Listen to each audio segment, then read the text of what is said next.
Shalom. Shalom.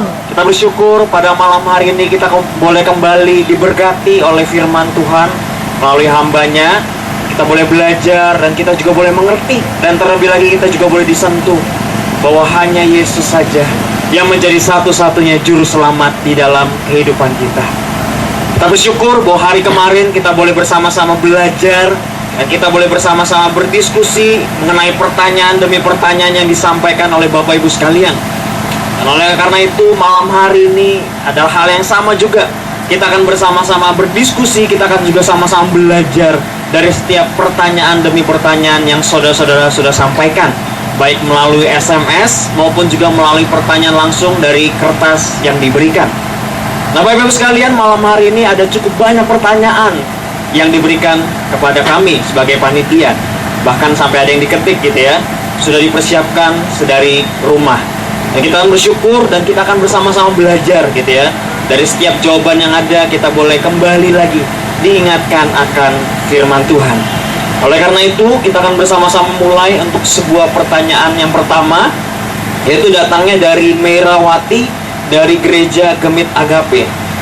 Di sana ini bertanya, jika kita meragukan keselamatan kita, apakah itu berarti kita belum benar-benar diselamatkan? Silakan Pak Esra.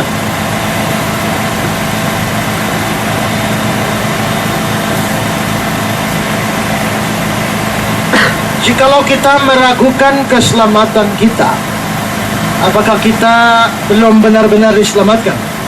Nah, saudara, bagi saya adalah kalau saudara meragukan keselamatan saudara karena saudara belum mengerti firman, nah itu maka menurut saya saudara belum benar-benar percaya. Atau saudara mungkin mendapatkan Injil yang tidak utuh.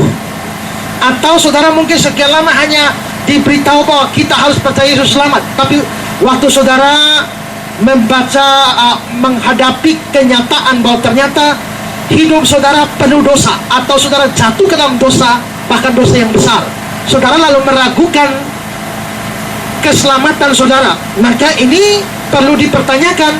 Saudara mengerti Injil pertama kali itu bagaimana? Karena ingat ya, bahwa kita percaya kepada Injil. Nah, kalau kita sendiri tidak sungguh-sungguh mengerti Injil, lalu apa yang kita percayai sebenarnya? Jadi menurut saya adalah bahwa kalau kita sungguh-sungguh mengerti Injil, kita akan punya keyakinan keselamatan. Dan saudara, keyakinan keselamatan itu membuktikan bahwa kita benar-benar orang percaya. Tapi kalau kita sampai meragukan, jangan-jangan saya akan masuk neraka, maka pertanyaannya adalah, saudara mengerti Injil bagaimana? Kalau saudara mengerti Injilnya tidak benar, artinya imannya saudara tidak benar. Jadi menurut saya adalah orang yang sungguh-sungguh beriman, dia pasti punya keyakinan keselamatan. Kalau tidak punya keyakinan keselamatan, maka imannya diragukan. Tolong tunjukkan 1 Yohanes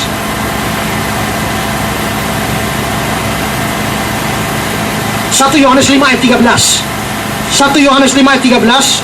Semuanya itu kutuliskan kepada kamu, supaya kamu yang percaya kepada nama Anak Allah tahu bahwa kamu memiliki hidup yang kekal. Kamu yang percaya tahu bahwa kamu memiliki hidup yang kekal. Itu harus memberikan keyakinan keselamatan pada kita. Kalau sampai kita tidak yakin akan keselamatan kita, maka pasti ada yang tidak beres tentang pengertian kita. Kalau pengertian kita tidak beres, berarti iman kita juga tidak beres. Jadi bagi saya, orang percaya sungguh-sungguh harus punya keyakinan keselamatan, tidak boleh meragukan keselamatan. Ya. Oke, mungkin langsung ke pertanyaan selanjutnya dari Uci yang Gereja Gemit Agape juga gitu ya. Di sana dia menanyakan, mengapa hanya Yesus sebagai jalan keselamatan? Lalu bagaimana dengan orang yang sudah meninggal tetapi masih belum percaya kepada Tuhan Yesus? Apakah dia akan dinyatakan selamat?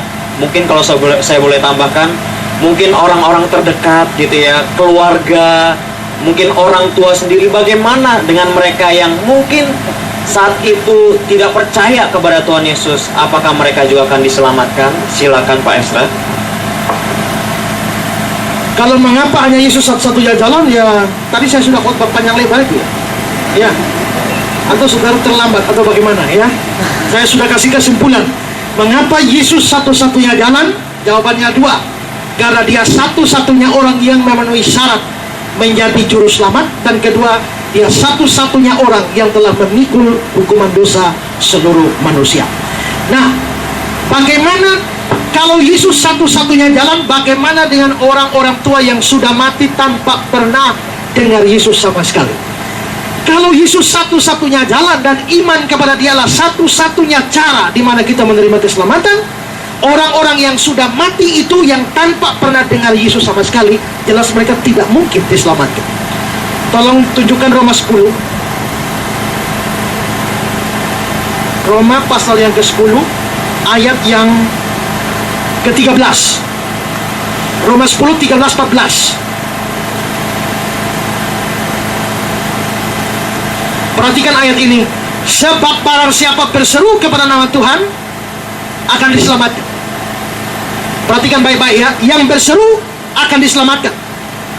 Tapi bagaimana mereka dapat berseru kepadanya jika mereka tidak percaya pada dia? Bagaimana mereka dapat percaya kepada dia jika mereka tidak mendengar tentang dia? Bagaimana mereka mendengar tentang dia jika tidak ada yang memberitakannya? Sekarang baca ayat ini dari bawah ke atas. Perhatikan ya. Jika tidak ada yang memberitakannya, akibatnya apa? Mereka tidak mendengar tentang dia. Kalau mereka tidak mendengar tentang dia, akibatnya mereka tidak dapat percaya kepada dia. Kalau mereka tidak percaya kepada dia, akibatnya mereka tidak dapat berseru kepadanya. Kalau mereka tidak dapat berseru kepadanya, akibatnya mereka tidak akan diselamatkan. Jadi yang tidak pernah dengar tentang Yesus sama sekali kan tidak bisa percaya. Dan karena tidak percaya, mereka tidak berseru kepada Yesus dan tidak mungkin diselamatkan.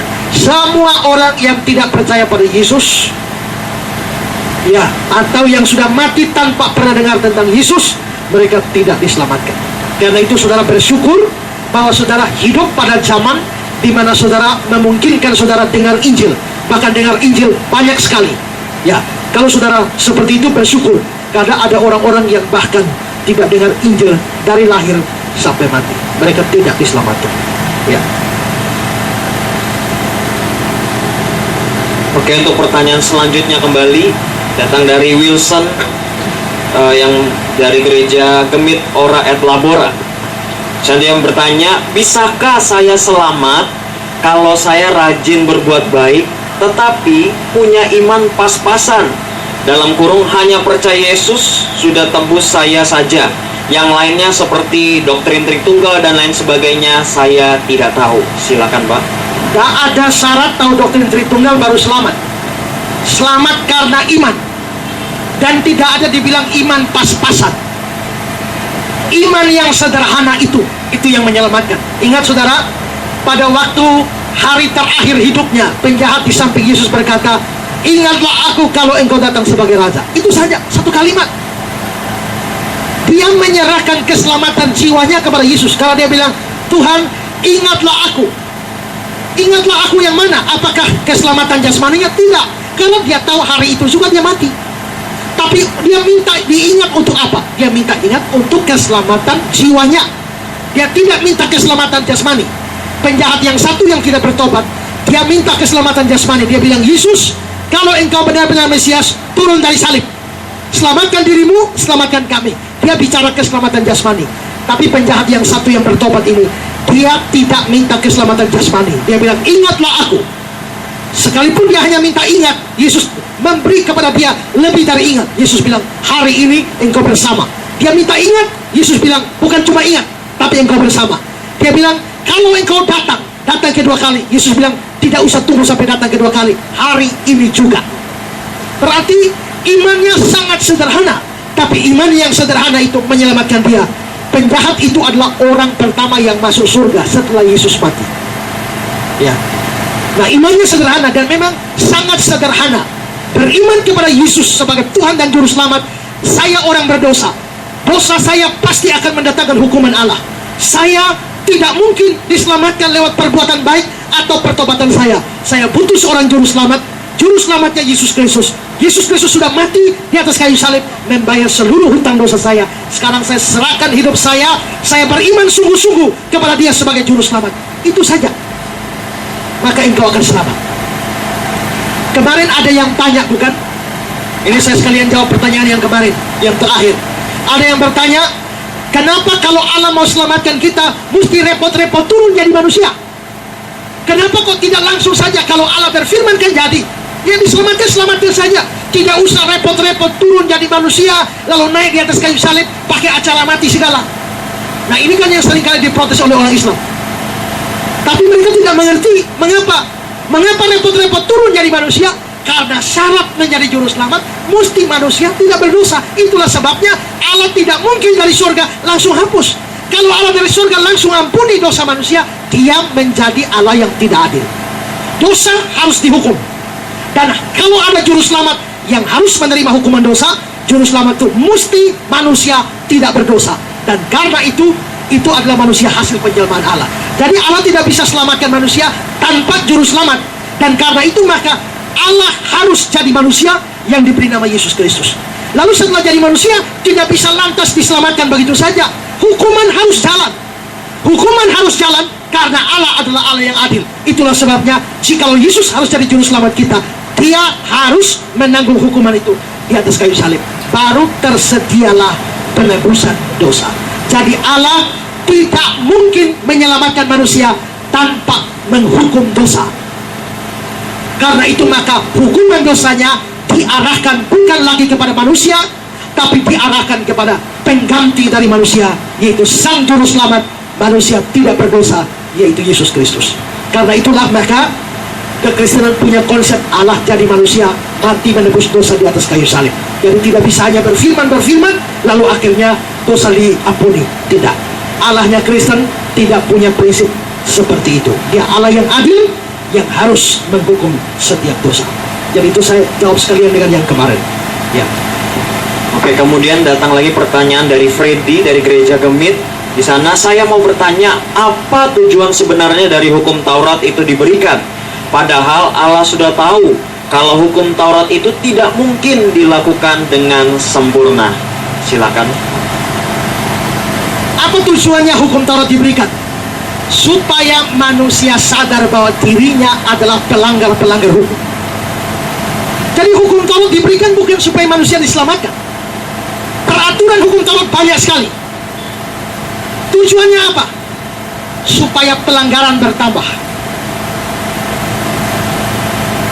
Kalau hanya ada 5 peraturan, orang melanggar maksimal 5. Tapi kalau Tuhan kasih 10 peraturan, orang melanggar maksimal 10. Tuhan kasih 100, orang langgar 100. Tuhan kasih 1000, orang langgar 1000. Tuhan kasih aturan 10.000, orang akan melanggar maksimal 10.000. Jadi hukum Taurat diberikan supaya dosa bertambah. Ya, supaya dosa bertambah sehingga akhirnya manusia menjadi semacam frustrasi. Karena apa? Karena mereka mendapati bahwa mereka hanyalah pelanggar-pelanggar hukum Taurat. Mereka hanya pelanggar-pelanggar hukum Taurat. Dan saudara-saudara, dengan demikian maka mereka tidak bisa mengharapkan keselamatan dengan atau melalui hukum Taurat. Jadi begini saudara, saya gambarkan begini ya. Hukum Taurat seperti cermin untuk menunjukkan bahwa ada kotor di sini, di sini, di sini, di sini, di sini. Hukum Taurat seperti cermin. Tapi untuk membersihkan kotoran di muka tidak bisa pakai cermin. Untuk apa? Untuk air. Jadi hukum Taurat diberikan hanya untuk menunjukkan bahwa kita ini pelanggar. Begitu ada hukum, kita mau taat, gagal. Satu hukum lagi, mau taat, gagal lagi. Satu hukum lagi, mau taat, gagal. Jadi dengan banyaknya hukum Taurat menunjukkan bahwa kita ini menjadi pelanggar-pelanggar, sehingga kita tidak mungkin, kita tidak bisa beranggapan bahwa saya bisa selamat dengan ketaatan saya. Hukum Taurat diberikan supaya kita sadar bahwa kita orang berdosa, pelanggar hukum-hukum Allah. Kalau untuk diselamatkan hanya melalui anugerah Allah di dalam Kristus Yesus. Sama seperti cermin, bukan untuk membersihkan kotoran di muka. Cermin hanya menunjukkan kotorannya. Hukum Taurat hanya menunjukkan bahwa kita orang berdosa. Tapi untuk membersihkan dosanya dibutuhkan anugerah Allah dalam Kristus Yesus. Ya. Oke, selanjutnya pertanyaan dari Robi dari gereja GBI Filipi. Ini mungkin pertanyaan yang cukup kekinian buat kita sekarang. Sana yang bertanya, apakah kaum LGBT bisa mendapat tempat di sorga tanpa melepas orientasi LGBT-nya? Silakan, Pak.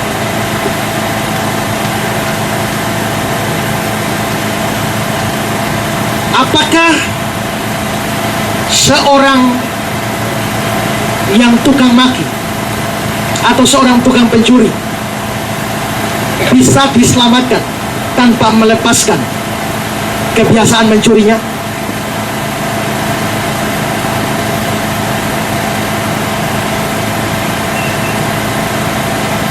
Atau saya berikan pertanyaan lagi, kalau seorang pencuri bertobat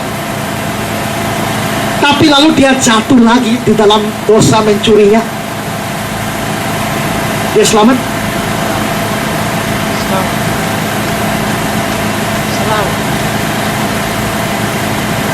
Pada waktu seorang percaya kepada Kristus, Kristus menebus dosanya berapa banyak? Semua. Coba 1 Yohanes 1 ayat 9.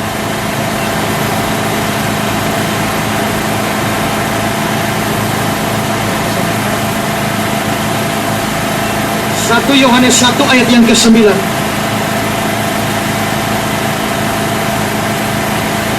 Jika kita mengaku dosa kita, Dia adalah setia dan adil sehingga Dia mengampuni berapa banyak?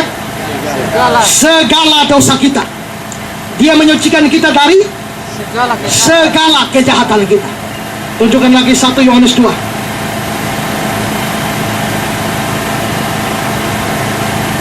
Ayat yang kedua. Dia adalah pendamaian untuk segala dosa kita. Jadi saudara, waktu kita percaya kepada Kristus, Dia mengampuni kita atau mengadakan pendamaian itu segala dosa kita. Segala dosa kita itu dosa yang mana? Dosa yang dulu, dosa yang sekarang, dosa yang akan datang. Jadi dosa kita besok pun itu Dia sudah ampuni. Dosa kita tahun depan pun Dia sudah ampuni. Dosa kita 10 tahun ke depan pun Dia sudah ampuni. Dosa kita yang terakhir sebelum kita masuk lubang kubur pun Dia sudah ampuni. Tapi kita berpikir, bagaimana Dia bisa mengampuni dosa yang belum ada? Kalau dosanya 10 tahun ke depan, dosanya belum ada, bagaimana Kristus bisa mengampuni dosa yang belum ada? Kalau Dia mengampuni dosa yang tahun lalu, ya, karena dosanya sudah ada. Tapi sekarang saya tanya, waktu Kristus mati 2000 tahun yang lalu, dosamu tahun lalu sudah ada atau belum? Belum juga. Dosamu tahun lalu belum ada. Dosa masa lalumu belum ada waktu Kristus mati 2000 tahun yang lalu. Tapi kalau saudara percaya Kristus mati untuk dosa saudara yang lalu pun yang belum ada, mengapa Kristus tidak bisa mati untuk dosa yang akan datang? Karena itu waktu Kristus mati bagi kita, Dia bilang sudah genap, artinya seluruh. Maka dosa kita memang tidak boleh sembarang berdosa. Setelah percaya Yesus harus berjuang hidup dalam kekudusan. Tapi apabila kita jatuh ke dalam dosa, untuk dosa itu pun Kristus sudah bayar. 1 Yohanes 2. Lihat dari ayat 1. Tadi ayat 2. Sekarang saudara perhatikan 1 Yohanes 2 ayat 1 dan 2. Anak-anakku, hal ini kutuliskan kepada kamu supaya kamu jangan berbuat dosa. Ingat, jangan buat dosa. Tapi biarpun sudah bilang jangan berbuat dosa, kadang-kadang jatuh kan. Karena itu kalimat selanjutnya, namun jika seorang berbuat dosa, keselamatannya hilang? Tidak. Kita mempunyai seorang pengantara pada Bapa, yaitu Yesus Kristus yang adil. Dia adalah pendamaian untuk segala dosa kita. Ayat yang kedua. Nah, jadi saudara, kalau seorang pencuri dia tidak bertobat, tidak sungguh-sungguh percaya Yesus, saya percaya bahwa orang yang percaya Yesus, dia pasti akan mengalami perubahan hidup ke arah yang positif. Mengapa? Karena waktu orang percaya Yesus diberi Roh Kudus. Kalau ada Roh Kudus, Roh Kudus akan menghasilkan buah roh. Kalau ada buah roh, melahirkan perbuatan baik. Tetapi sekalipun ada perbuatan baik, manusia belum sempurna. Mati sempurna baru di surga. Karena itu waktu dia di dunia, dia bisa jatuh ke dalam dosa. Maka seorang pencuri yang bertobat, dia bisa jatuh ke dalam pencurian lagi. Tapi itu tidak menghilangkan keselamatannya. Karena untuk dia mencuri dosa itu sudah dibayar juga oleh Kristus waktu pertama kali Kristus mati untuk dia. Nah sekarang soal LGBT, apakah seorang LGBT yang sungguh-sungguh percaya dia akan selamat tanpa melepaskan orientasi seksual? Kalau bicara orientasi seksual, ini bukan pilihan, karena ini sesuatu yang terjadi. Memang ada perdebatan, apakah orientasi seksual itu faktor dari dalam, faktor internal atau faktor eksternal. Maksudnya internal adalah apakah itu masalah genetika, masalah dari dalam, atau ini faktor luar dari lingkungan dan lain sebagainya. Itu ada pro kontra. Sekalipun saya sendiri percaya bahwa itu bukan faktor genetika, tapi itu faktor luar, tapi itu dianggap sebagai penyakit. Nah, penyakit bagi jiwanya, sehingga seorang LGBT, kalau dia percaya Yesus, bisa jadi penyakitnya tidak disembuhkan, sehingga dia tetap mempunyai orientasi kepada sesama jenis. Tetapi di sini orientasi kepada sesama jenis itu tidak lantas membuat dia akhirnya berusaha dan berhubungan dengan sesama jenis. Jadi kalau dia hanya sebatas dia berkata dia percaya Yesus sungguh-sungguh, tapi dia berjuang melawan orientasi seksualnya, tapi orientasi seksualnya tidak sembuh sebagai sebuah penyakit psikologis sampai dia mati, saya tetap percaya imannya kepada Kristus telah membayar seluruh dosanya dan dia diselamatkan. Ya. Oke, kemudian ada pertanyaan lagi dari Ayub Kaji dari Gemit Horeb. Shalom Pak Pendeta, mohon penjelasan dari Bapak mengenai urutan-urutan keselamatan atau Ordo Salutis. Silakan Pak. Ordo Salutis atau disebut the Order of Salvation, langkah-langkah keselamatan. Orang diselamatkan itu urut-urutannya bagaimana? Ya, kalau kita melihat di dalam kitab suci, sebenarnya the Order of Salvation atau Order Salutis itu dimulai pertama dari pemilihan Allah. Jadi kita dipilih Allah sebelum dunia dijadikan. Jadi ini yang disebut predestinasi, ada kaum pilihan Allah. Jadi Allah telah memilih kita sebelum dunia dijadikan. Ya.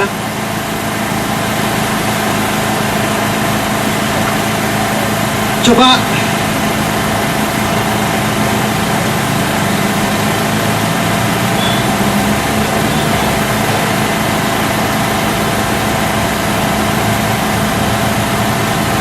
Efesus 1 ayat yang keempat, ayat 3 dan 4. Terpujilah Allah dan Bapa kita Tuhan Yesus Kristus, yang dalam Kristus telah mengaruniakan kepada kita segala berkat rohani di sorga. Sebab di dalam Dia Allah telah memilih kita sebelum dunia dijadikan. Allah sudah pilih kita untuk diselamatkan sebelum dunia dijadikan. Maka Ordo Salutis yang pertama itu adalah kita dipilih oleh Allah. Setelah kita dipilih oleh Allah, langkah kedua adalah dilahir barukan. Karena apa? Karena biarpun kita sudah dipilih oleh Allah, karena kita lahir sebagai orang berdosa, maka kita mati secara rohani. Tadi saya bilang ya. Sekarang tunjukkan Efesus 2.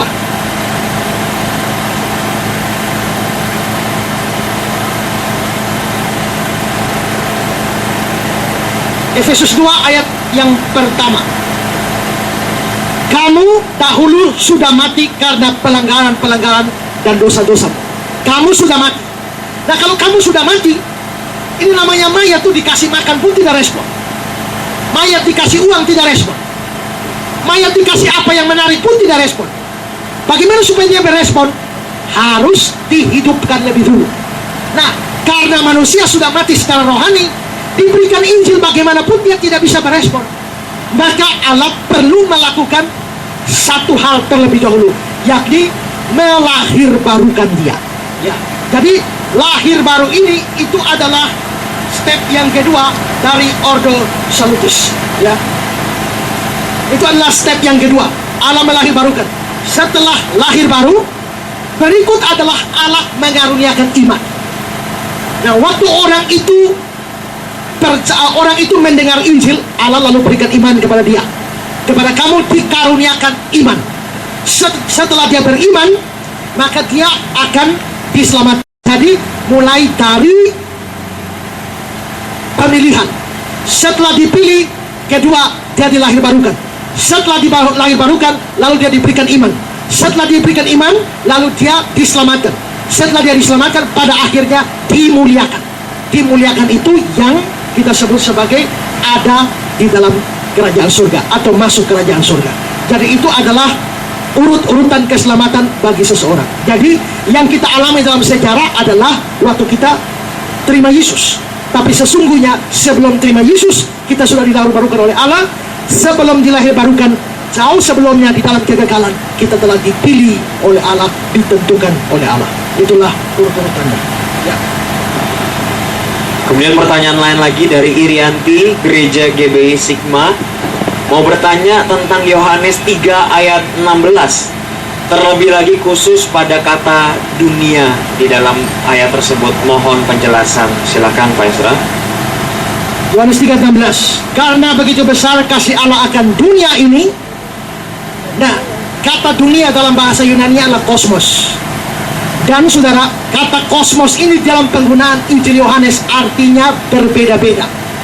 Tidak artinya sama, semuanya kosmos, tapi artinya beda-beda. Kadang-kadang dunia di sana menunjuk kepada bola bumi ini. Kadang-kadang dunia ini menunjuk kepada seluruh manusia. Kadang-kadang dunia itu menunjuk kepada dunia orang-orang pilihan. Kadang-kadang dunia itu menunjuk kepada orang-orang berdosa. Jadi ada beda-beda makna kata kosmos di dalam Injil Yohanes. Nah sekarang kalau kita lihat Yohanes 3:16, karena begitu besar kasih Allah akan dunia ini. Dunia di sini ini dimengerti sebagai apa? Dunia di sini ini dimengerti sebagai bukan bola bumi. Allah tidak mengasihi bola bumi. Tapi dunia ini artinya adalah manusia. Jadi arti dunia di sini adalah manusia. Sehingga dia mengaruniakan anaknya yang tunggal, supaya setiap orang yang percaya tidak binasa, melainkan beroleh hidup yang kekal. Coba tunjukkan ayat 17. Sebab Allah mengutus anaknya ke dalam dunia. Nah, dunia yang kedua di sini, ini bukan manusia, tapi ini adalah dunia fisik, yaitu bumi. Allah mengutus anaknya ke dalam dunia, yaitu dunia bumi ini. Bukan untuk menghakimi dunia. Dunia yang ketiga ini bukan lagi bola bumi, tapi ini menuju kepada manusia, melainkan untuk menyelamatkannya, menyelamatkan manusia oleh dia. Jadi dalam Yohanes 3:16 dan 17 ada penggunaan kata dunia lebih dari satu kali, tapi artinya berbeda-beda. Ada yang menunjuk pada manusia, ada yang menunjuk pada dunia material atau bola bumi ini. Ya. Kemudian pertanyaan lain lagi datang dari Destri Mariana dari Gemit Agape. Sana bertanya, apakah keselamatan bisa hilang? Lalu bagaimana dengan orang yang awalnya percaya dan beriman, lalu akhirnya memutuskan untuk tidak lagi percaya pada Allah Tritunggal, yaitu Yesus satu-satunya jalan di dalam kebenaran? Silakan Pak Esra. Apakah keselamatan kita bisa hilang? Tolong tunjukkan Yohanes 10:28. Yohanes 10:28. Dan aku memberikan hidup kekal kepada mereka, dan mereka pasti tidak akan binasa sampai selama-lamanya. Bisa hilang? Tidak bisa. Aku memberikan hidup kekal pada mereka, mereka pasti tidak akan binasa sampai selama-lamanya. Seorang pun tidak bisa merebut mereka dari tanganku. Seolah-olah digambarkan orang yang percaya dipegang dalam tangan Yesus. Yesus memberikan hidup kekal. Kamu pasti tidak binasa sampai selama-lamanya. Tidak ada orang bisa rebut engkau dari tangan Yesus. Tapi seolah-olah tangan Yesus masih kurang. Disambung ke ayat 29. Yohanes 10:29 dibilang begini, Bapakku yang memberikan mereka kepadaku lebih besar dari siapapun, dan seorang pun tidak dapat merebut mereka dari tangan Bapa.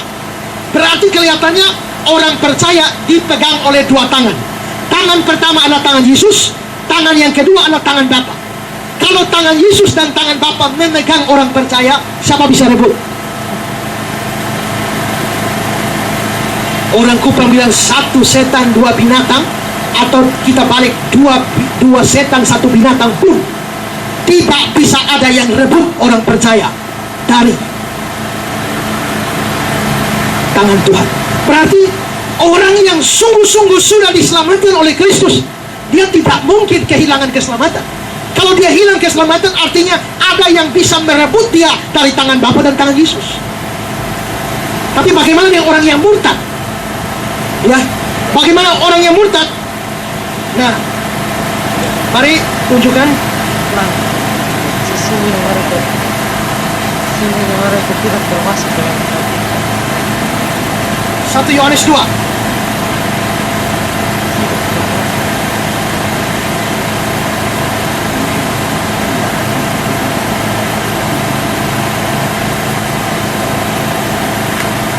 Tunjukkan ayat 18. 1 Yohanes 2 ayat 18.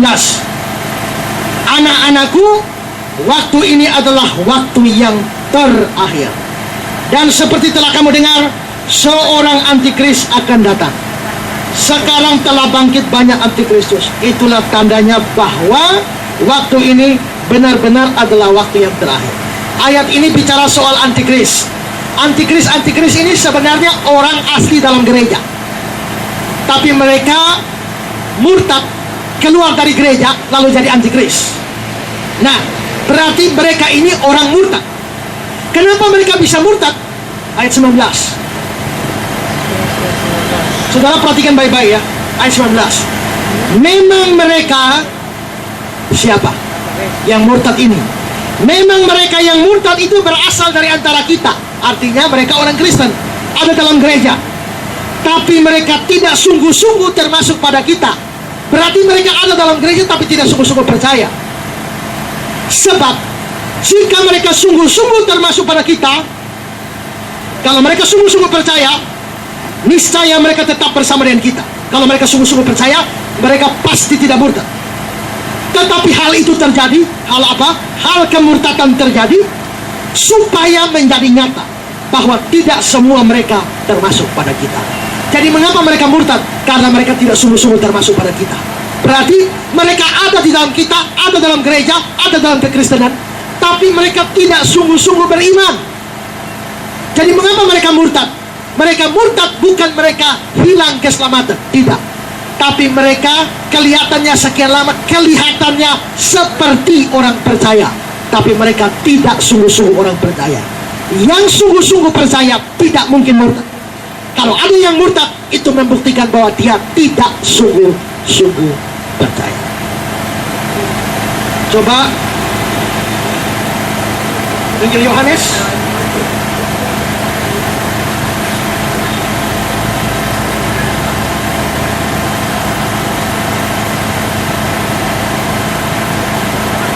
Yohanes 8 ayat yang ke-31. Perhatikan Yohanes 8 ayat 31. Maka katanya kepada orang Yahudi yang percaya kepadanya, jikalau kamu tetap di dalam firman-Ku, kamu benar-benar murid. Kalau kamu tetap dalam firman tidak keluar, kamu benar-benar murid. Kalau kamu sampai keluar artinya bukan murid. Kalau kamu sampai keluar artinya kamu bukan benar-benar murid. Kalau kamu benar-benar murid, pasti kamu tetap di dalam firman. Kalau sampai kamu keluar, kamu bukan benar-benar murid. Jadi yang murtad itu bukan benar-benar murid. Kalau yang benar-benar murid pasti tetap di dalam, tidak akan murtad. Jadi tidak ada orang kehilangan keselamatan. Yang murtad itu pasti orang yang tidak sungguh-sungguh percaya, hanya kelihatan sungguh-sungguh. Ya. Kemudian pertanyaan dari Agustinus dari GKS WK Bubak, Sumba Barat. Bagaimana dengan dosa kecil dan dosa besar? Karena saya sering mendengar ada dosa kecil dan dosa yang berat. Silakan Pak Esra. Apakah ada dosa kecil dan dosa besar? Seringkali saya juga dengar ya, ada orang mengatakan bahwa tidak ada yang namanya dosa besar, tidak ada namanya dosa kecil. Semua dosa sama saja, sama-sama dosa. Itu salah, saudara. Memang sama-sama dosa, tapi dosa itu ada klasifikasinya. Ya, ada dosa yang besar, ada dosa yang kecil. Coba tunjukkan Yohanes 19 ayat 11. Yohanes 19 ayat 11. Yesus menjawab, engkau tidak mempunyai kuasa apapun terhadap aku, jikalau kuasa itu tidak diberikan kepadamu dari atas. Sebab dia yang menyerahkan aku padamu lebih besar dosanya. Kalau ada lebih besar dosanya, ya mesti ada yang lebih kecil loh. Jadi dosa tidak sama. Lalu coba tunjukkan lagi Ibrani 10 ayat 28. Ibrani 10 28 29. Ibrani 10 28 29. Jika ada orang yang menolak hukum Musa, dia dihukum mati tanpa belas kasihan atas keterangan 2 atau 3 orang saksi. Betapa lebih beratnya hukuman yang harus dijatuhkan atas dia yang menginjak-injak anak Allah, dan seterusnya. Betapa lebih beratnya hukuman. Kenapa hukumannya lebih berat? Karena dosanya lebih berat. Jadi dosa itu ada berat ringannya, ada besar kecilnya. Lalu Matius 12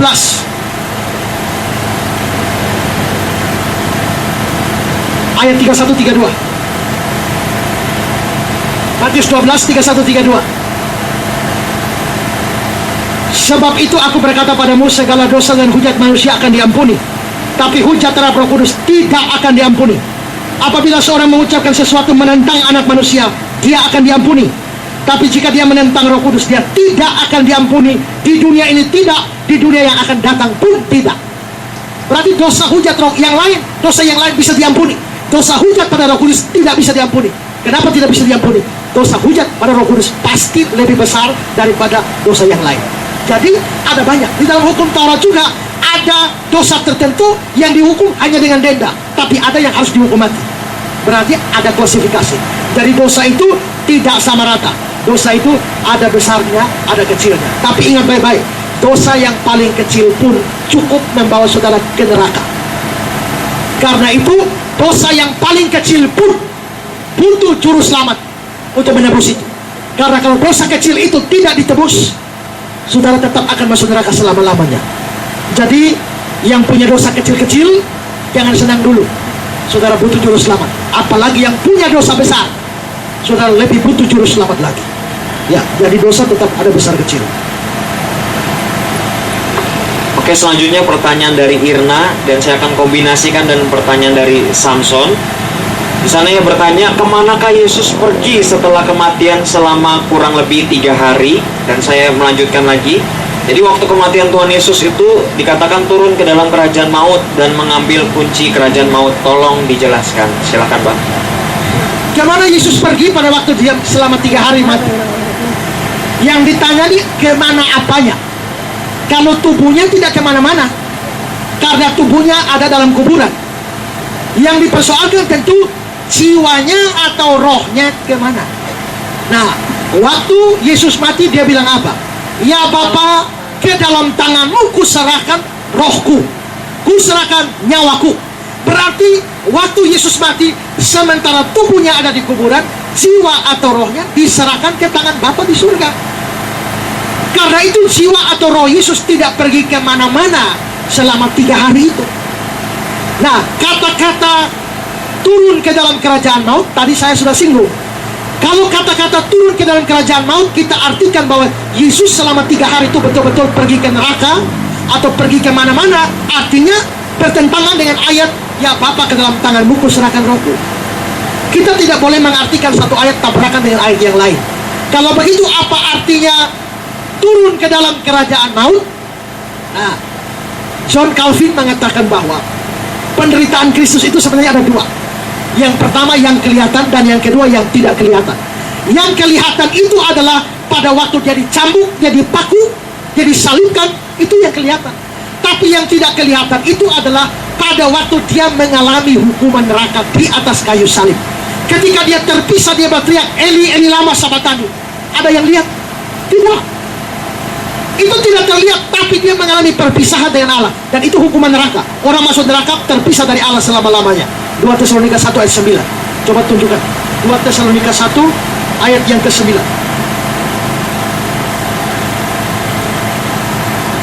Mereka ini akan menjalani hukuman kebinasaan selama-lamanya dijauhkan dari hadirat Tuhan dan dari kemuliaan kekuatannya. Mereka akan dijauhkan dari hadirat Allah, dipisahkan dari hadirat Allah. Tapi Yesus mengalami pemisahan itu dengan Allah supaya apa? Itu berarti dia mengalami hukuman neraka, supaya kita yang percaya tidak lagi terpisah dari Allah. Nah, jadi juga tadi saya singgungkan bahwa dari cerita orang kaya dan Lazarus, kelihatannya ada semacam kehausan di neraka. Makanya orang kaya itu minta Lazarus bawa air. Dan Yesus di atas kayu salib dia bilang, aku haus. Berarti dia menanggung hukuman neraka di atas kayu salib. Jadi turun ke dalam kerajaan maut tidak berarti Yesus pergi kemana-mana. Tidak, selama 3 hari. Tidak, dia tetap ada di kayu salib menanggung hukuman salib. Jiwanya pergi kepada Bapa di surga, sementara tubuhnya ada di kuburan. Ya. Oke, selanjutnya ada pertanyaan kembali dari Rita Hendrik dari Ebenezer Oeba.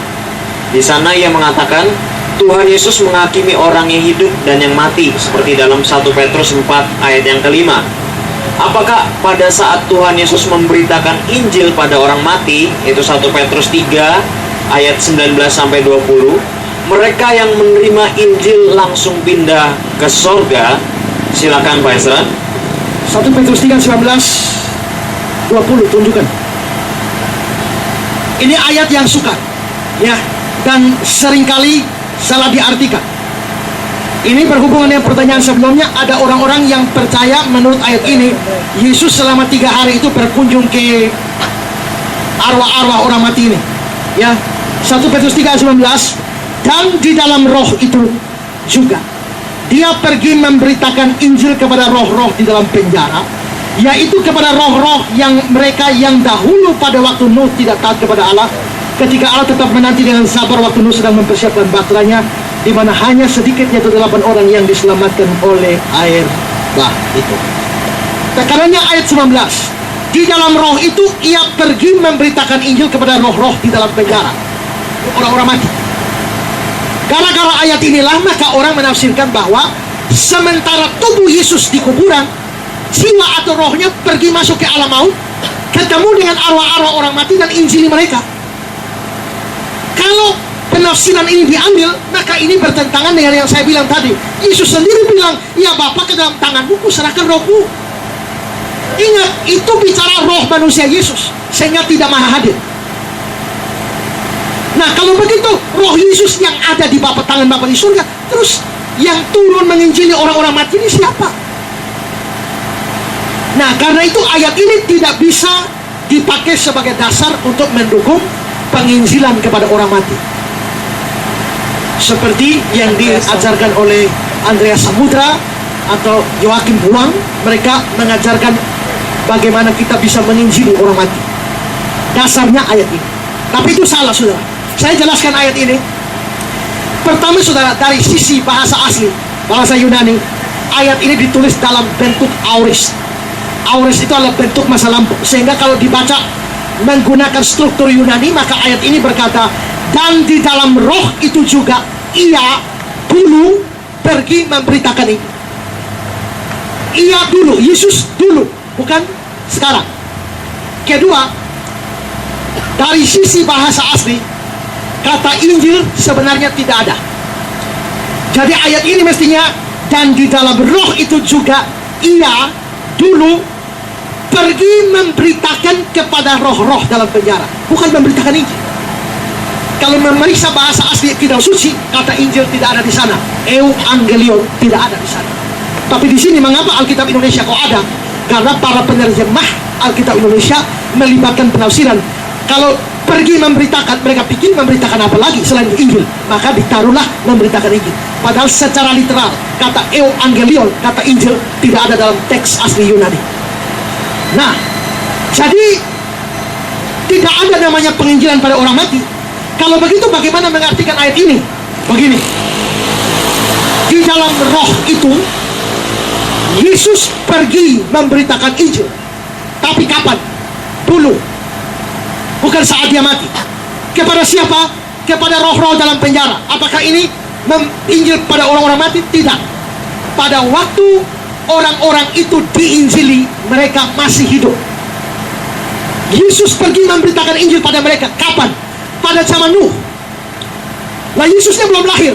Yesus tidak pergi secara fisik, tapi Yesus pergi oleh roh. Nah, kalau memang orangnya masih hidup, kenapa dibilang roh-roh? Kan roh-roh sudah mati. Roh-roh ini dikatakan roh-roh sudah mati karena pada waktu Petrus menulis suratnya abad yang pertama, maka orang-orang itu sudah mati. Maka dengan meninjau ke belakang, Petrus lalu mengatakan roh-roh. Jadi pemberitaannya terjadi kepada orang hidup, tapi diceritakan pada saat orang-orang hidup itu sudah mati. Makanya Petrus mengatakan memberitakan Injil kepada roh-roh dalam pengertian sudah mati. Jadi ayat ini tidak mengajarkan pemberitaan Injil kepada orang mati. Ini pemberitaan Injil untuk orang hidup. Hanya dikatakan roh-roh karena waktu dicatat mereka sudah mati, maka disebut roh-roh. Ya. Oke, untuk pertanyaan yang lain dari Willem Huru dari Gemit Kemah Ibadah Air Nona. Saya bertanya, Shalom Pak Pendeta, saya mau bertanya, apakah surga itu bertingkat? Silakan Pak.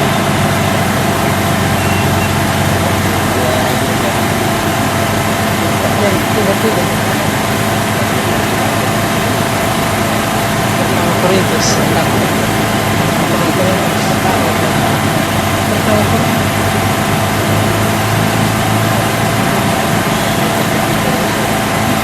Tolong 1 Korintus. tunjukkan 2 Korintus 12.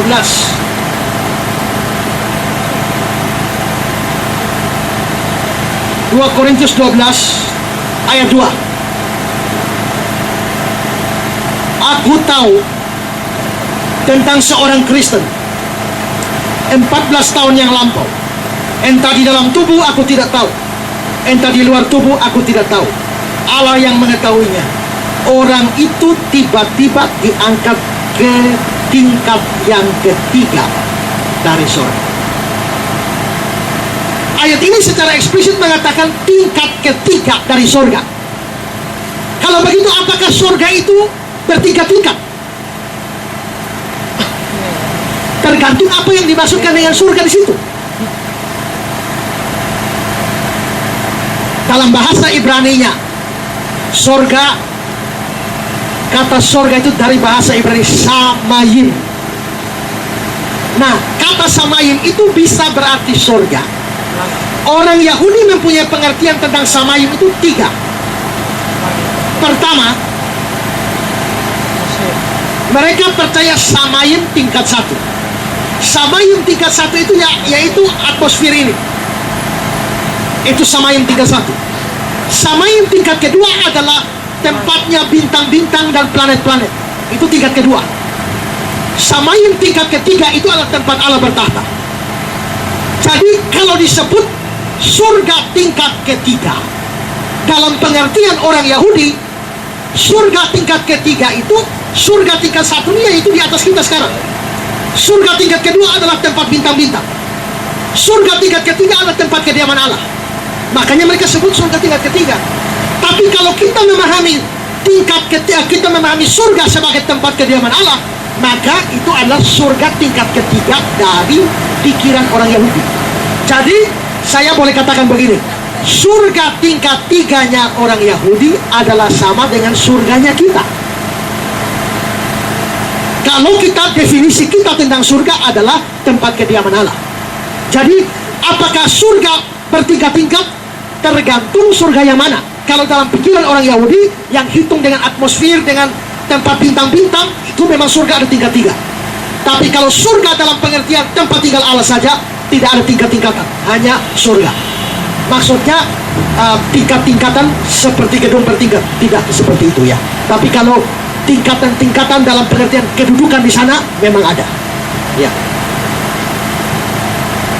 Oke, untuk pertanyaan lain lagi dari Sona Gemit Nazaret Oesapa. Mungkin ini perlu diperjelas lagi gitu Pak ya. Tadi Bapak mengatakan bahwa percaya Yesus selamat, tidak percaya tidak selamat. Padahal Yesus menebus dosa kita 2000 tahun yang lalu. Bagaimana mungkin keselamatan ditentukan pada saat orang percaya dan bukan di atas salib? Silakan dijawab Pak. Coba ulang. Jadi intinya percaya Yesus selamat, tidak percaya tidak selamat. Padahal Yesus menebus dosa kita 2000 tahun yang lalu.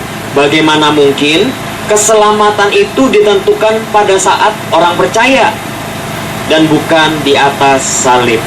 Silakan Pak. Wah, begitu Alkitab sih. Kalau percaya lah. Yesus menebus dosa kita di atas kayu salib. Tapi kenapa selamatnya baru saat kita percaya? Ingat ya, tadi saya bilang ya bahwa penebusan dosa itu dosa siapa yang ditebus? Saya tidak percaya bahwa Yesus mati menebus dosa semua orang, setiap individu di dunia. Tidak. Saya percaya yang namanya limited atonement, penebusan terbatas. Mengapa saya percaya penebusan terbatas? Karena saya juga percaya doktrin predestinasi, bahwa Allah mempunyai orang-orang pilihan. Yang tadi saya sudah tunjukkan Efesus 1 ayat 4, bahwa Allah sejak semula Dia telah menetapkan orang-orang yang akan selamat. Itu disebut orang-orang pilihan. Nah, pada waktu Yesus mati di atas kayu salib, Dia tidak mati untuk semua individu di dunia, tidak. Tapi Dia mati memberikan nyawanya khusus untuk orang-orang pilihan saja. Nah, coba tunjukkan Matius 20 ayat 28. Matius 20 ayat 28. Sama seperti anak manusia datang bukan untuk dilayani, melainkan untuk melayani dan memberikan nyawanya menjadi tebusan bagi banyak orang, bukan semua orang. Menjadi tebusan bagi banyak orang. Lalu tunjukkan lagi Yohanes 10 ayat 11.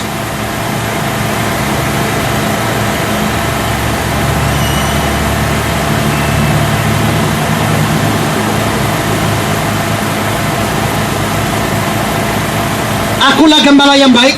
Gembala yang baik memberikan nyawanya bagi domba-dombanya. Yesus gembala yang baik. Dia memberikan nyawa bagi siapa? Bagi domba-dombanya. Kalau yang tidak termasuk dombanya, Dia tidak memberikan nyawa bagi yang bukan domba. Nah, jadi bagi orang pilihan, Yesus mati menebus dosanya 2000 tahun yang lalu. Tapi orang itu di dalam sejarah, dalam satu titik dalam hidupnya, dia mengambil keputusan untuk percaya. Nah, jadi penerapan dari penebusan Kristus sudah, kalau Tuhan kan tahu bahwa dia akan percaya, sehingga penebusan berlaku bagi dia. Tapi bagi orang yang tidak percaya, kan Dia tidak mati menebus dosa orang yang tidak percaya atau bukan orang pilihan. Jadi kalau memang tidak ada kaum pilihan, atau kita menganggap bahwa Yesus mati itu semua individu di dunia, maka memang menjadi kesulitan seperti yang saudara tanyakan. Menjadi kesulitan bagaimana Dia sudah menebus dosa kita lalu masih menuntut kita percaya lagi. Itu memang menjadi kesulitan kalau kita menganggap suatu penebusan yang tak terbatas. Tapi saya percaya Yesus mati hanya untuk kaum pilihan saja dan bukan semua individu di dalam dunia ini. Orang-orang pilihan itulah yang nantinya dikaruniakan iman sehingga mereka percaya penebusan dosa mereka dilakukan, dibayar pada waktu 2000 tahun yang lalu. Ya. Oke, kemudian pertanyaan lain lagi dari Arni dari Gemit Baitel Nunlila. Berdasarkan buku yang saya baca, seorang penulis berkata, sebelum dunia dan isinya diciptakan, Allah terlebih dahulu sudah melihat semua manusia dengan keputusan masing-masing. Ada yang menolak Yesus dan ada yang menerima Yesus sebagai Tuhan dan Juru Selamat. Berdasarkan keputusan manusia atau kehendak bebas manusia dalam memilih atau menolak Yesus, maka Allah menetapkan manusia itu selamat atau tidak selamat. Sehingga itu dijelaskan penulis bahwa ketetapan Allah dan kehendak bebas manusia berjalan secara bersamaan. Bagaimana pendapat Bapak mengenai hal ini? Alkitab jelas bicara soal Allah menetapkan, bukan Allah mengetahui. Dan ketetapan Allah itu berdasarkan kedaulatannya dan bukan kepengetahuan sebelumnya, atau dalam bahasa Inggrisnya foreknow. Bukan itu, ya. Kalau kita lihat, kalau Allah mengetahui si A akan percaya, baru si Allah menetapkan si A menjadi orang pilihan. Lalu Allah tahu bahwa si B akan tidak percaya, lalu Allah menetapkan si B tidak masuk ke dalam kaum reprobate atau orang yang tidak ditentukan untuk selamat, maka pertanyaannya adalah sebenarnya secara urut-urutan memang penetapan Allah terjadi lebih dahulu. Secara kronologi Allah menetapkan lebih dulu sebelum dunia dijadikan, baru terjadi. Tapi secara kausalitas berarti mengapa Allah memilih seseorang? Karena orang itu memilih Allah, itu percaya. Mengapa Allah tidak memilih seseorang? Karena orang itu tidak memilih Allah, tidak memilih untuk percaya kepada Allah atau percaya pada Yesus. Berarti secara kausalitas bukan Yesus, bukan Allah yang memilih orang itu, tapi orang itu yang memilih Allah, menyebabkan Allah memilih orang itu. Ini secara kausalitas. Secara kronologi memang Allah menetapkan lebih dulu pada waktu dunia belum dijadikan. Tapi secara kausalitas tidak bisa dihindari bahwa karena orang itu pilih Allah, makanya Allah pilih dia. Orang itu akan pilih Allah, maka Allah pilih dia. Padahal Alkitab dengan jelas berkata bahwa bukan kamu yang memilih aku, tapi aku yang memilih kamu. Jadi menurut saya itu sesuatu yang salah, ya, sesuatu yang salah. Kalau dikatakan bahwa Allah sekedar tahu bahwa Allah memilih, secara kausalitas tidak bisa dibenarkan. Ya. Oke, selanjutnya dari Indra Meni dari gereja Tiberias, dan pertanyaan juga sama dari Hanani dari gereja Nazaret Esapa. Di sana tadi Bapak berkata bahwa Tuhan adalah satu-satunya manusia yang tidak berdosa. Kenapa seperti itu? Padahal Tuhan Yesus berasal dari keturunan orang berdosa. Silakan, Pak. Yesus turunan orang berdosa. Kenapa tidak berdosa? Saudara, di sini Yesus tidak bisa disamakan dengan manusia yang lain. Mengapa? Karena dia adalah manusia hasil jelmaan Allah. Itulah sebabnya mengapa Yesus harus lahir dari seorang perawan. Jikalau Yesus itu lahir dari hasil persetubuhan antara seorang laki-laki dan perempuan, tidak bisa dihindari Yesus menjadi turunan Adam. Dan karenanya turunan Adam dia mesti orang berdosa. Nah, jadi Yesus itu tidak boleh lahir dari keturunan seorang laki-laki. Karena dia bukan keturunan seorang laki-laki, maka dia tidak mewarisi sifat dosa dari Adam. Tapi dia mesti lahir dari Maria. Mengapa? Kalau dia bukan lahir dari Maria, dia bukan manusia. Kalau dia lahir dari pohon, dia bukan manusia. Dia lahir dari batu, bukan manusia. Dia lahir dari gajah, itu anak gajah, bukan anak manusia. Padahal syarat juru selamat adalah seorang manusia. Maka karena dia manusia, dia mesti lahir dari Maria. Tapi supaya dosa, dia tidak mewarisi sifat dosa, maka dia tidak boleh lahir dari seorang laki-laki. Karena itu dia lahir dari perawan. Tapi bukankah Maria juga turunan Adam? Kalau Maria turunan Adam dan manusia Maria berdosa, berarti Yesus berdosa juga. Memang akan seperti itu. Tapi itulah sebabnya kita punya pengakuan iman rasuli, yaitu dikandung dari Roh Kudus. Artinya apa? Janin Yesus sejak dari bayi sudah dikuduskan oleh Roh Kudus, sehingga semua polusi sebagai akibat dari dosa Adam, dosa warisan atau dosa turunan itu dibersihkan oleh Roh Kudus, sehingga Yesus betul-betul lahir suci. Dia memang harus lahir dari perempuan supaya dia sungguh-sungguh manusia, tapi proses Roh Kudus bekerja menguduskan bayi Yesus, dia lahir suci. Dia tidak lahir dari seorang manusia supaya jalur dosa itu dipangkas di sana, sehingga Yesus tidak menjadi manusia keturunan orang berdosa. Ya. Oke, kemudian dari Renaldi gereja Baital Nonila. Di sana ia bertanya, ketika Yesus mati di kayu salib, apakah kemanusiaannya yang mati atau kealahannya yang mati? Kalau manusianya yang mati, bukankah manusia tidak dapat menebus dosa manusia? Dan kalau kealahannya yang mati, bukankah Allah tidak bisa mati? Sedangkan dalam Alkitab mengatakan, dalam kutip, dengan matinya sebagai manusia. Bagaimana saya dapat mengerti akan hal ini? Silakan, Pak. Bagaimana saudara mengerti akan hal itu? Saya pun tidak mengerti. Itu sesuatu pergumulan yang hebat sekali, berat sekali. Mengapa? Di dalam Efesus 2 ayat 15, coba tunjukkan.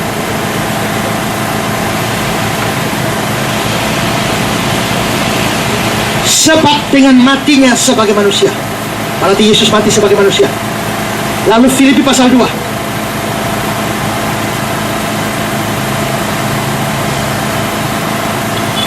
ayat 8. Dalam keadaan sebagai manusia, dia merendahkan diri, taat sampai mati, bahkan mati di kayu salib. Jadi ada pernyataan eksplisit bahwa dia mati sebagai manusia. Dan memang betul bahwa Allah memang tidak bisa mati. Tapi lalu muncul kesulitan. Kalau Yesus cuma mati sebagai manusia, berarti ini manusia yang menebus manusia. Manusia tidak bisa menebus manusia. Nah, ini satu misteri yang sukar sekali untuk dipecahkan. Dan terus terang, saya memikirkan ini secara serius pun saya belum temukan jawabannya sekarang. Bagaimana? Nah, sehingga bagi saya memang pribadi Kristus adalah pribadi yang begitu unik. Alkitab tidak menjelaskan kepada kita soal itu. Alkitab hanya secara eksplisit mengatakan dia mati sebagai manusia. Tetapi di sisi lain, Alkitab juga mengatakan bahwa nyawa seorang manusia tidak bisa menebus nyawa orang lain. Sehingga saya terus terang, saya sendiri tidak tahu bagaimana jawabannya. Sehingga paling saya pikirkan bahwa ini mungkin sesuatu yang berkaitan dengan apa yang disebut sebagai personal union, atau kesatuan hakikat ilahi dan manusia. Sehingga apakah dia memang mati sebagai manusia, tetapi hakikat ilahinya yang memberikan kuasa sehingga terjadi penebusan atas dosa manusia, atau bagaimana? Sampai sekarang menurut saya tidak tahu. Dan juga saya baca banyak buku teologi pun tidak ada teolog yang menjawab itu atau membahas itu sepanjang yang saya ketahui. Sehingga bagi saya itu misteri yang kita tidak tahu. Kalau kita sama, nanti satu kali saya tahu, saya beritahu. Kalau tidak tahu, nanti sama-sama masuk surga, kita tanya Tuhan Yesus bagaimana jawaban. Ya. Oke, kemudian pertanyaan lagi dari Jerry dari Jemaat To'o. Sana ia berkata, saya percaya bahwa Yesus telah menebus dosa saya di atas kayu salib, dan Yesus adalah jalan dan kebenaran. Tapi yang membuat saya terbeban adalah hukum karma, yang dimana hukuman itu juga ada pada ajaran kita umat Kristen. Jadi bagaimana menurut Pak Pendeta tentang hukum karma itu? Apakah akan berlaku di akhirat atau tidak? Silakan Pak. Saudara bilang hukum karma juga berlaku di dalam agama kita. Gimana? Di mana dasarnya? Tiba-tiba setimpal. Saya tidak membaca di bagian manapun ada hukum karma. Ya. Tiba-tiba setimpal. Hukum, kalau karma itu kan dianggap sebagai hukum, apa yang kita lakukan pada orang lain itu akan terjadi pada kita. Tidak dibalas. Kalau kita bunuh orang, kita akan dibunuh. Kalau kita tipu orang, kita akan ditipu.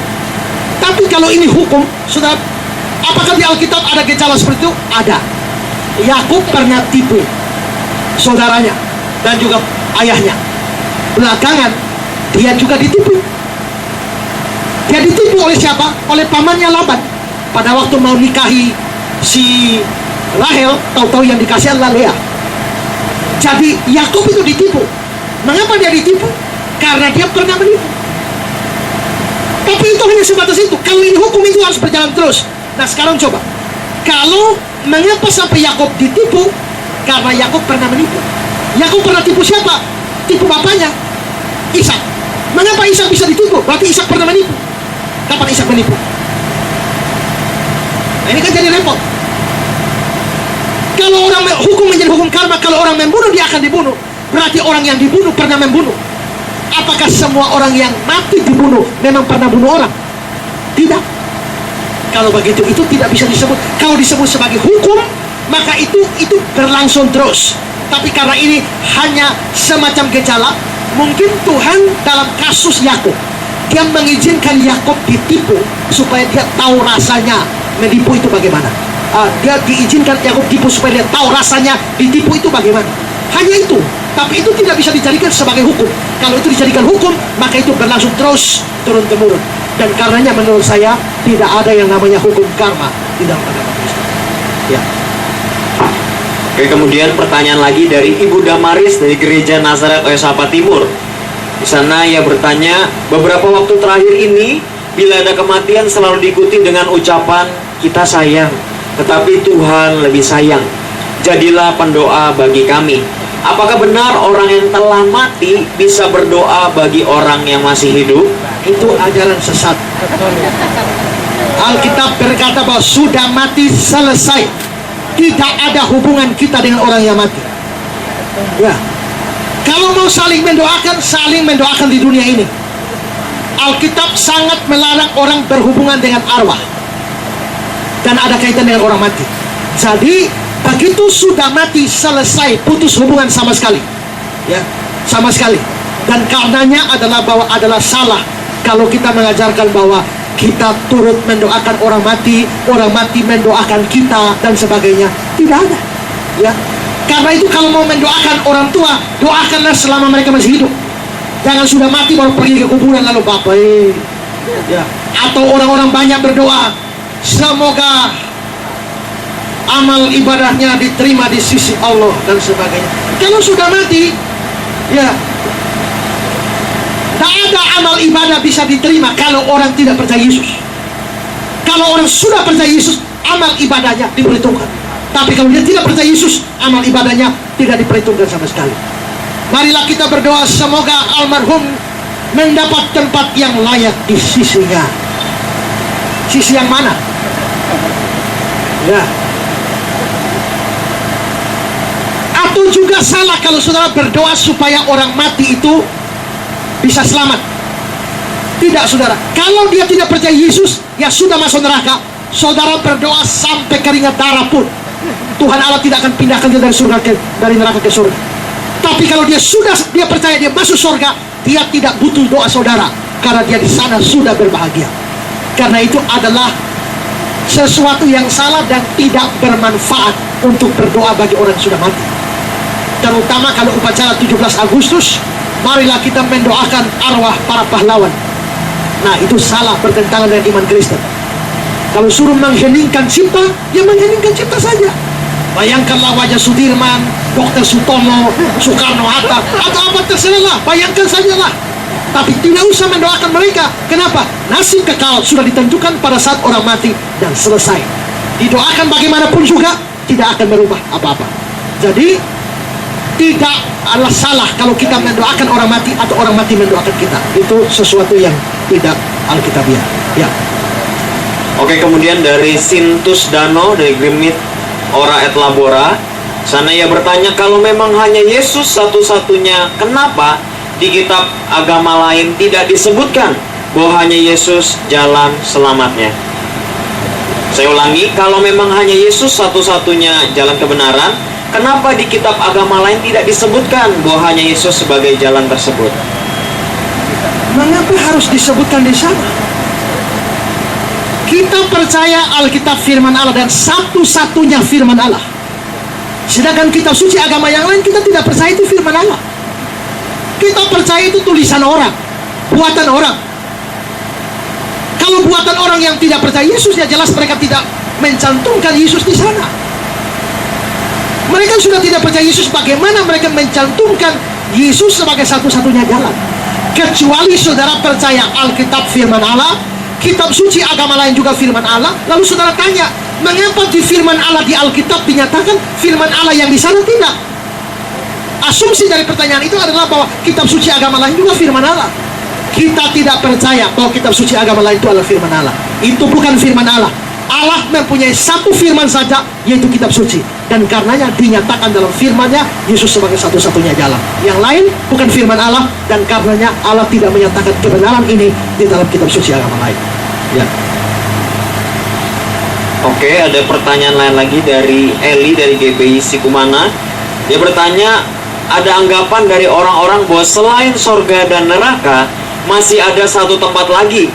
Tempat apakah yang dimaksud? Mohon penjelasannya. Itu memang itu dalam kepercayaan Roma Katolik. Mereka percaya adanya tempat namanya purgatori, api penyucian. Ya. Nah, di dalam api penyucian memang orang-orang Katolik percaya bahwa orang-orang yang mati, yang imannya sempurna langsung surga. Imannya orang-orang jahat membuat dosa yang besar, namanya mortal sin, langsung masuk neraka. Orang-orang punya iman sempurna seperti Rasul Paulus langsung surga. Tapi orang yang punya iman tidak sempurna model kayak kita begini, kita semua akan masuk ke dalam purgatori atau api penyucian. Nah, yang masuk api penyucian juga akan masuk surga, hanya belum saatnya. Makanya kita masih disucikan di sana dulu, baru nanti akan masuk surga. Orang masuk api penyucian bisa berabad-abad, bahkan bisa sampai Tuhan Yesus datang kembali, baru dia keluar dari api penyucian, baru masuk ke sana. Tapi orang Kristen tidak percaya itu karena menurut kita tidak ada dasar Alkitab dari kepercayaan tentang doktrin api penyucian. Ya, kalau saudara mau tahu banyak tentang itu, saudara baca buku saya Intermediate State. Kemanakah orang mati pergi? Di situ saya ulas panjang lebar soal doktrin api penyucian ini. Ya. Oke, kemudian ada pertanyaan lagi dari Andre, yaitu dari gereja Ebenezer Matani. Di keluarga kami ada banyak kepercayaan agama. Jadi hal toleransi sudah harus dan biasa bagi kami. Yang mau beta tanya, sejauh mana batas toleransi itu menurut Alkitab? Apakah demi toleransi kita harus diam soal kebenaran? Kemudian ini berkaitan dengan pertanyaan yang lain lagi dari Willy Ventura, yaitu mengenai bagaimana sebetulnya kita sebagai orang percaya hidup di dalam orang-orang yang masyarakat yang majemuk yang berbeda-beda. Silakan. Toleransi dan kompromi itu jaraknya tipis. Ada banyak orang sudah kompromi, mereka kira mereka toleransi. Tapi sesungguhnya ada beda antara toleransi dan kompromi. Saya mau begini saja, saya kasih ilustrasi saja. Begini, katakanlah bahwa saya dengan adik saya punya beda kepercayaan. Menurut saya 2 tambah 2 4. Menurut adik saya 2 tambah 2 6. Bagi saya 2 tambah 2 4, tidak bisa 6. Tapi bagi adik saya 2 tambah 2 6, tidak bisa 4. Maka kita dua bisa berkelahi, kita dua bisa berdebat. 2 tambah 2 4, 2 tambah 2 6. Sampai mati saya tidak akan bisa terima 2 tambah 2 6. Saya tidak boleh kompromi. Kalau kompromi itu begini, kalau saya bilang 2 tambah 2 4, adik saya bilang 2 tambah 2 6, lalu saudara datang begini, kakak adik tidak boleh berkelahi. Jangan ngotot-ngototan lah, mengalah sedikit lah. Ya, kamu 2 tambah 2 berapa? Saya bilang 4.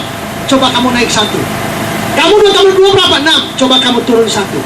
4 naik 1, 5. 6 kurang 1, 5. Jadi 2 tambah 2, 5. Adil kan? Itu toleransi? Bukan. Itu kompromi. Sekarang setelah 2 tambah 2, 5. Saya mengalah naik 1, dia mengalah turun 1. 2 tambah 2, 5. Kita berhenti berkelahi. Berarti sekarang kita berdamai. Kita berdamai, tapi 2 tambah 2 jadi 5. Berarti perdamaian kita mengorbankan kebenaran. Ini sudah namanya kompromi. Demi perdamaian, kebenaran dikorbankan. Nah, banyak orang termasuk pendeta-pendeta Kristen itu, mereka demi kita tidak berkelahi, kita tidak konflik, lalu akhirnya kebenaran dilonggarkan, kebenaran dikompromikan, tidak berani lagi bicara Yesus satu-satunya jalan keselamatan. Bahkan kalau dalam doa forum-forum kenegaraan, mereka berdoa umum, ya Allah Bapa di sorga, tidak berani ngomong Yesus. Nah, kalau begitu toleransinya bagaimana? 2 tambah 2 bagi saya 4, sampai mati, sampai kiamat tetap 4. Tidak akan toleran jadi 5, tidak akan setuju dengan 1 tambah 6. Tapi karena kamu juga adalah adik saya, anak dari papa dan mama saya, yang tinggal di dalam rumah saya, maka saya tidak berhak mengusir kamu dari kamarmu, karena kamu juga punya hak tinggal di rumah ini. Saya tidak boleh menyuruh saudara berhenti makan. Kenapa? Karena biarpun kamu 2 tambah 2 6, saya tidak setuju, tapi kamu punya hak makan di sini. Kamu punya hak mandi, kamu punya hak tinggal, kamu punya hak yang sama dengan saya di dalam rumah ini. Jadi saya tidak boleh mengambil hak kamu, merampas hak kamu, atau usir kamu keluar dari rumah. Kamu tetap di rumah. Tapi soal 2 tambah 2, minta maaf, sampai kiamat tetap 4. Nah, jadi toleransi itu bagaimana? Toleransi itu bukan berarti kita mengakui kebenaran orang agama lain atau mengkompromikan kepercayaan kita dengan kepercayaan orang lain. Tidak. Kita harus punya kepercayaan teguh. Tapi sambil kepercayaan kita teguh, kita tidak boleh merusak atau merampas atau menyunat hak-hak agama lain. Mereka punya hak untuk beribadah.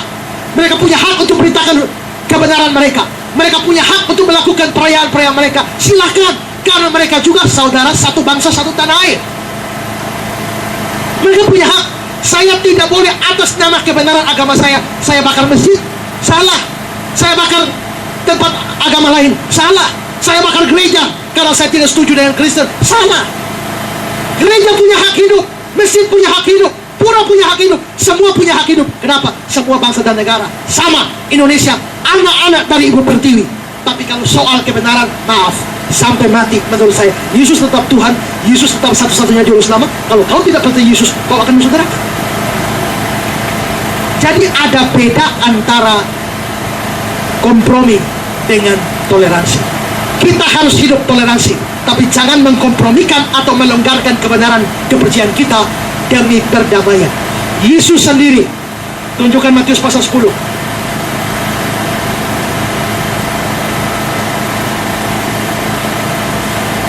Ayat yang ke-34, 34, 35, 36. Matius 10:34, jangan kamu menyangka bahwa aku datang membawa damai di atas bumi. Aku datang bukan untuk membawa damai, melainkan pedang. Sebab aku datang untuk memisahkan orang yang dari ayahnya, anak perempuan dari ibunya, menantu perempuan dari ibu mertuanya. Musuh orang ialah orang-orang seisi rumahnya. Kalau di Natal kita dengar Yesus datang bawa damai, tapi di sini Yesus bilang aku datang bukan bawa damai. Kenapa? Konteks di sini adalah konteks misi. Mulai Matius pasal 10, Yesus mengutus murid-murid yang beritakan Injil. Maka pemisahan terjadi ketika orang berespon terhadap Injil.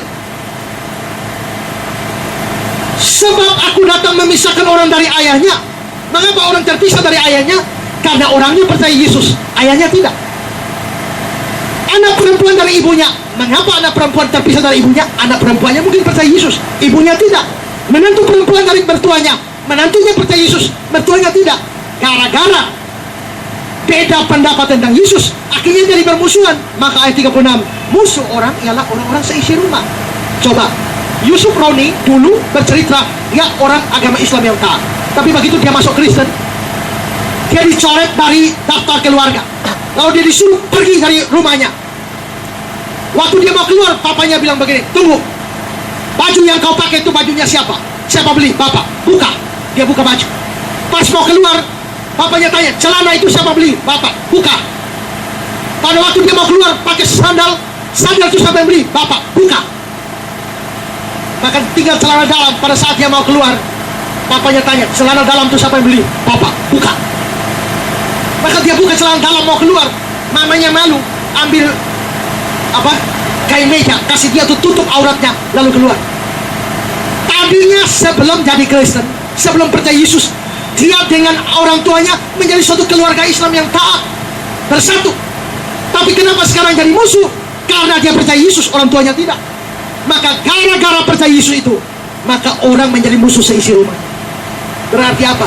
Bagi Yesus, kebenaran lebih penting daripada perdamaian. Kalau ada damai dan tidak damai, pilihlah damai. Tapi kalau pilihannya damai dan kebenaran, pilihlah kebenaran, jangan korbankan perdamaian. Maka satu prinsip yang saya pegang dari dulu, kebenaran tetap kebenaran. Sekalipun langit runtuh, kebenaran mesti tetap kebenaran. Jangan kompromikan kebenaran dengan apapun. Toleransi harus tetap jalan, tapi kebenaran tidak boleh dikompromikan. Ya. Oke, selanjutnya mungkin lebih praktikal pertanyaannya dari Medi Gemit Agape. Di sana dia bertanya, bagaimana kalau kita yang sudah percaya ini meninggalkan tugas dan pelayanan demi pekerjaan dan juga tuntutan profesi? Kalau saya boleh tambahkan, demi kesibukan yang ada. Silakan, Bang. Melayani itu bukan hanya di gereja ya. Saudara bisa melayani sesuai profesi saudara. Misalnya, memberitakan Injil. Saudara bisa pergi kemanapun bekerja, tapi memberitakan Injil. Kenapa tidak? Jadi memang ada orang-orang tertentu yang dipanggil melayani Tuhan secara full time. Seperti pendeta-pendeta memberikan hidupnya seluruhnya untuk melayani Tuhan. Tapi setiap saudara juga dipanggil melayani. Dan melayani tidak sebatas gereja. Saudara mungkin punya tugas tertentu di satu gereja. Tapi saudara harus pindah tugas. Saudara harus pindah tugas. Kalau saudara pindah, apakah saudara kehilangan pelayanan? Meninggalkan pelayanan? Saudara bisa meninggalkan pelayanan di gereja itu, tapi pelayanan bisa tetap jalan di tempat yang baru. Minimal saudara memberitakan Injil kepada orang-orang yang baru saudara ketemu di tempat kerja saudara, atau mendoakan orang, atau bisa hal-hal lain. Apapun yang kamu lakukan di dunia ini, kamu lakukan untuk Allah, untuk kemuliaan Allah. Itu adalah pelayanan. Jadi menurut saya, pelayanan tidak boleh dibatasi dengan aktivitas di gereja. Semua yang kita lakukan demi Tuhan di mana saja, itu adalah pelayanan. Oke, selanjutnya dari Susi, Gereja Gemit. Dia bertanya, apa yang harus dilakukan jika kita bertemu dengan orang yang sudah mendengarkan Injil, namun tetap yakin bahwa dirinya jahat dan pasti masuk ke neraka? Silakan, Mbak. Dia dengar Injil tapi masih yakin pasti masuk neraka. Dia dengar Injil yang bagaimana? Jangan sampai dia dengar Injil tidak lengkap. Tadi kan saya berikan berapa poin ya? Poin 1, poin 2, poin 3. Mungkin dia dengar Injil sampai poin ketiga, mau pulang dari KKR buru-buru, jadi pulang, akhirnya dengar Injil tidak lengkap. Dengar Injilnya sampai Tuhan menghukum, tapi tidak dengar Injil tentang iman pada Kristus. Kalau dia sampai tidak yakin, atau bahkan dia yakin masuk neraka, menurut saya ada yang salah dari pengertian Injil. Kalau pengertian Injilnya benar, maka dia harus percaya, sejahat apapun dia pasti akan diselamatkan oleh Tuhan. Ada orang yang diinjili oleh seorang penjahat. Ketika diinjili, lalu dia mengatakan, saya Kristus tidak mungkin menyelamatkan saya orang terlalu berdosa, saya orang terlalu jahat. Lalu si penginjil berkata, tapi biarpun kamu jahat, Yesus tetap menyelamatkan kamu. Lalu dia berteriak, kamu tidak tahu orang penjahat macam apakah saya ini. Lalu penginjil itu lihat dia dan berkata, dan kamu tidak tahu juru selamat macam apakah Yesus itu. Kalau kamu sadar juru selamat macam apakah Yesus itu, kamu tidak akan berkata, aku penjahat macam apa. Orang yang paling berdosa sekalipun, seperti Rasul Paulus, dia mengatakan, di antara mereka aku yang paling berdosa. Tapi orang yang paling berdosa itu Tuhan bisa ubah menjadi orang yang paling berguna, menulis kitab suci. Sekian persen dari kitab perjanjian baru ditulis oleh Paulus. Gereja-gereja didirikan oleh dia. Padahal dia orang yang paling jahat dengan menganiaya umat Tuhan. Kalau orang seperti itu, paling jahat sekalipun, Tuhan bisa selamatkan dan ubahkan. Dan tidak ada orang jahat macam apapun yang tidak mungkin Tuhan bisa ubahkan. Ya. Oke, kemudian pertanyaan dari Boger, dari Gemit Immanuel. Sana ia bertanya, bagaimana memberitakan Injil kepada yang tidak percaya Yesus supaya percaya Yesus adalah juru selamat? Memberitakan Injil macam-macam cara. Ada orang yang punya karunia memberitakan Injil secara massal, model kayak saya begini. KKR beritakan Injil. Kalau saya KKR, saya tidak suka bikin lelucon terlalu banyak. Nanti orang dengar leluconnya, ingat leluconnya, tidak ingat firmannya. Terlalu banyak KKR sekarang itu yang jualan lawak. Orang bisa dengar KKR ketawa dari pertama sampai akhir, tapi lalu Injilnya ada atau tidak? Ada orang KKR yang dipentingkan cuma kesembuhan ilahi, tapi Injilnya tidak ada. Maka orang yang datang hanya kepengen sembuh secara jasmani, tapi Injil diberitakan tidak. Jadi saya setiap kali KKR, saya beritakan Injil. Kalau saudara ikut siaran saya di radio, saya selalu beritakan Injil. Khotbah-khotbah saya, buku-buku saya, beritakan Injil. Tulisan-tulisan saya, beritakan Injil. Tapi ada orang punya karunia untuk memberitakan Injil secara pribadi. Dia mungkin untuk khotbah beritakan Injil tidak, tapi dia ketika duduk bicara dengan orang selalu punya akal untuk cari akal untuk beritakan Injil. Saya beri contoh. Saya dulu punya teman kuliah, satu pelayan dengan saya. Ini orang jalan sama dia, ini saya jantung betul-betul sport jantung terus, karena duduk dengan siapa saja beritakan Injil. Satu kali kami naik bis, dia tidak kenal orang ini. Ini pertama kali ketemu. Sementara naik bis, ini bis ngebut, belok kiri kanan, belok kiri kanan.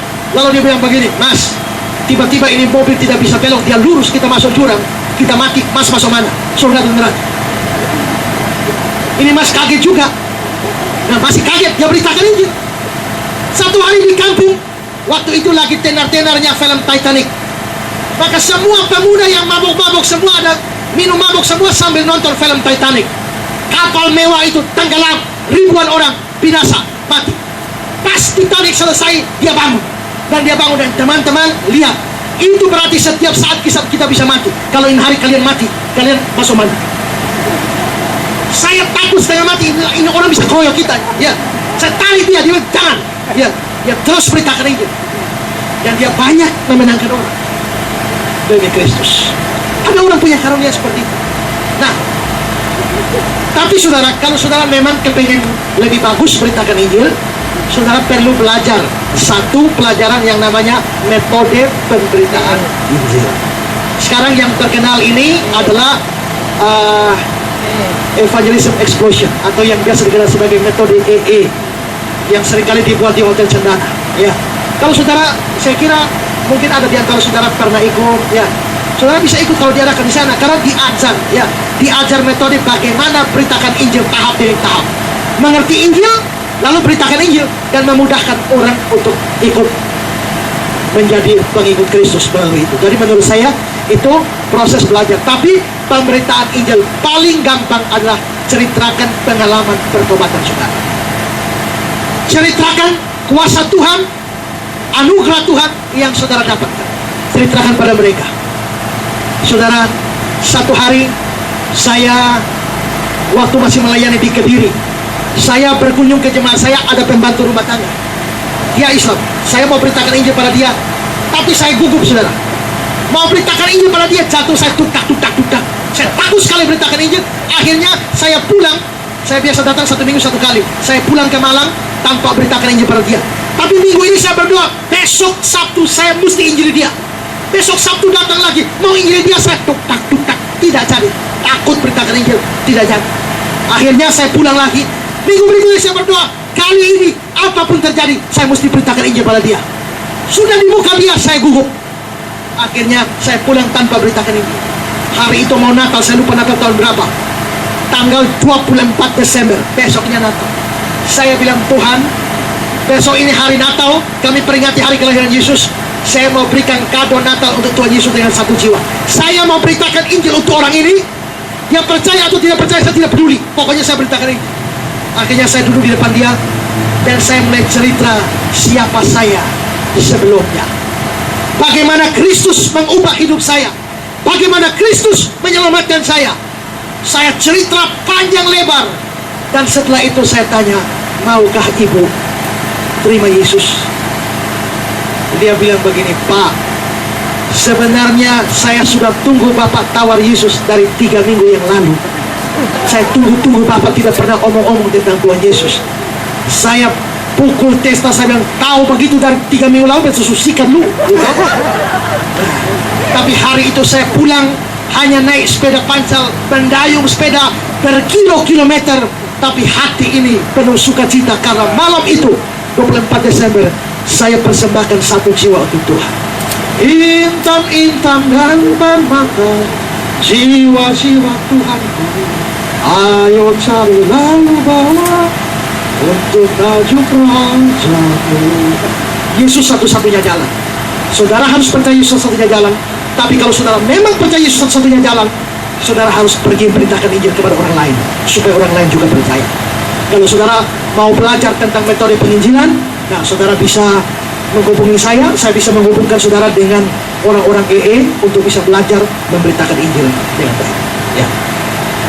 Oke, dari pertanyaan yang terakhir mengenai cara penginjilan ini sekaligus menjadi pertanyaan dari sesi tanya jawab kita untuk mengakhiri akan sesi ini.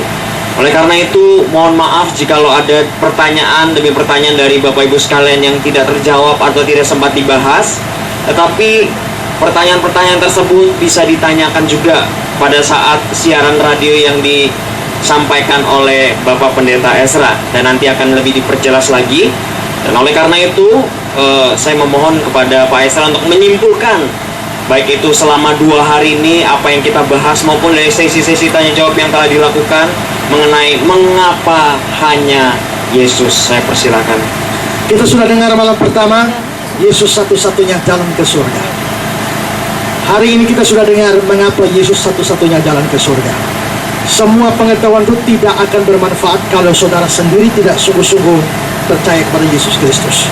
Karena itu, percayalah kepada Yesus. Saudara tidak sia-sia ikut KKR ini 2 hari. Saudara doakan supaya saya membuat KKR tanya jawab ini semacam ini, itu terus menerus di kota ini, di kampung-kampung, di mana-mana saja. Kalau saudara di kampung saudara butuh KKR tanya jawab, saudara bisa hubungi. Mengapa? Supaya ini adalah bagi saya, banyak KKR uang dana terlalu banyak tapi tidak membina umat dengan baik. Karena itu saya membuat acara semacam ini. Ini semacam semi KKR, semi seminar, ya, karena khotbahnya pengajaran. Jadi saudara bisa ikut ini. Saudara juga bisa ikut tanya jawab saya setiap hari Kamis di Radio Suara Kupang jam 8 sampai jam 10 malam. Setiap hari Minggu di Radio RRI Pro 1 Kupang setiap jam 10 malam setiap hari Minggu. Silakan kalau khotbah-khotbah saya juga saudara bisa dengar di Radio Kaisaria setiap hari Selasa malam jam 9 malam. Silakan dengarkan di sana. Yang belum sempat dijawab pertanyaannya, silakan ajukan di radio, nanti saya akan jawab setiap hari Kamis atau hari Minggu malam. Dan biarlah semua yang kita lakukan ini membawa hormat kemuliaan bagi nama Tuhan. Tuhan memberkati kita sekalian.